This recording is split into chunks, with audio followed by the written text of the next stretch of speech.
بسم اللہ الرحمن الرحیم۔ بہن نے دوسرا یہ بتایا تھا، کویسچن کیا تھا کہ کہتے ہیں کہ عورتیں قبرستان نہ جائیں ورنہ مردوں کو بغیر کپڑوں کے نظر آتی ہیں، کیا یہ صحیح ہے؟ نہیں، بالکل غلط ہے، ایسا کچھ بھی نہیں ہے۔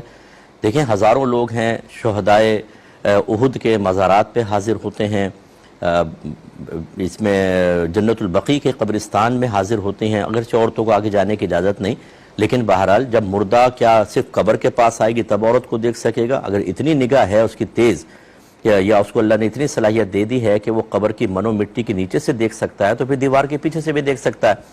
اسی طریقے سے جنت المعالی کا قبرستان ہے، اور اسی طرح کیا قبرستان میں جائے گا تو نظر آئے گا کہ قبرستان کے پاس سے کوئی عورت گزر رہی ہے، کیا وہ نظر نہیں آئے گی؟ اس کا مطلب ان عورتوں کو قبرستان کے پاس سے گزرنا نہیں چاہیے، بالکل غلط ہے۔ تو یہ اس طرح کی بے سروپا باتوں کو نہ عام کیا جائے۔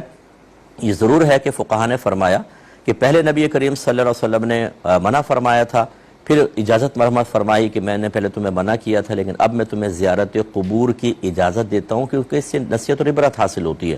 اور یہ حکم مرد عورت دونوں کے لیے ہے۔ جو علماء منع کرتے ہیں وہ اس کا مطلب یہ ہے کہ بے پردہ عورت نکلے، وہاں جا کے جزا و فضا کرے گی، یا وہاں قبرستان ایسا ہو کہ تنہائی ہے، کچھ بدماش قسم کے لوگ خدا نہ خواستہ عزت کے مسائل کر دیں گے جیسے بعض جگہ دیکھا گیا ہے، یا وہاں اتنا رش ہے کہ عورتوں مردوں کا اختلاط ہے، ایسی جگہ پہ عورت کا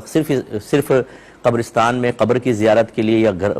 ایصال ثواب کے لیے جانا منع کر دیا گیا۔ لیکن اگر تمام تر قیودات کے ساتھ کوئی خاتون جاتی ہیں، باپردہ ہیں، محرم کے ساتھ ہیں، مردوں عورتوں کا اختلاط نہیں ہے، تو بالکل وہ قبرستان جا سکتی ہیں آج کل کے دور میں، اور جا رہی ہیں، اور لاکھوں عورتیں جا رہی ہیں، اور جس طریقے سے نبی کریم صلی اللہ علیہ وسلم کے مزار اقدس پہ بھی تو عورتیں حاضر ہوتی ہیں، تو اسی طرح دیگر مزارات کے اوپر ان کا استثناء کرنا اور باقی مطلب قبرستان کی اجازت نہ دینا، یہ صحیح ضرورت کے تحت ہوگا جو علماء منع کرتے ہیں، اور وہ بالکل صحیح منع کر رہے ہیں، اس کا میں انکار نہیں کر رہا ہوں۔ لیکن اب جیسے بہت ساری عورتیں جاتی ہیں اپنے محارم کے ساتھ، والدین وغیرہ کی قبر ہیں، بچے کی قبر ہیں، اور وہاں پہ ایسا مسئلہ بھی نہیں ہے تو وہاں جا سکتی ہیں، لیکن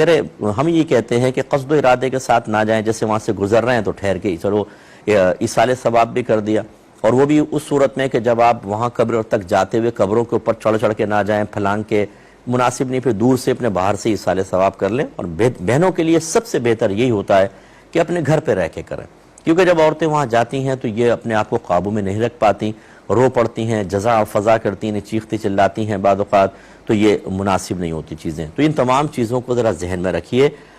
ہر مسئلہ صرف ایک ہی پہلو نہیں رکھتا، کچھ اس کے پہلو جواز کے ہوتے ہیں، کچھ عدم جواز کے ہوتے ہیں۔ جو علماء مطلقاً یعنی وداؤٹ اینی کنڈیشن منع کرتے ہیں، ان کی نیت بھی اچھائی کی ہی ہوتی ہے، وہ اسی لیے منع کرتے ہیں کہ لوگ، ہم جب کوئی ٹرمز اینڈ کنڈیشنز بیان کرتے ہیں، لیمیٹیشنز بیان کرتے ہیں، لوگ وہ سب بھول جاتے ہیں۔ فلاں مفتی صاحب نے کہا تھا جائز ہے، اچھا کن شرائط کے ساتھ ٹرمز اینڈ کنڈیشنز کیا تھیں وہ یاد نہیں رہی، فلاں نے کہا تھا جائز ہے، فلاں نے کہا ناجائز ہے۔ اس لیے بعد ہم سے لوگ پوچھتے ہیں، مفتی صاحب بس یہ بتا دیں، تفصیل نہیں چاہیے، جائز ہے کہ ناجائز؟ ارے بھائی، ایک دم ہر چیز جائز نہیں ہوتی ہے، ایک دم ہر چیز ناجائز نہیں ہوتی، کنڈیشن سے کچھ چیز جائز ہو جاتی ہے، کچھ ناجائز ہو جاتی ہے، اس لیے تفصیل جاننا بہت ضروری ہوتا ہے۔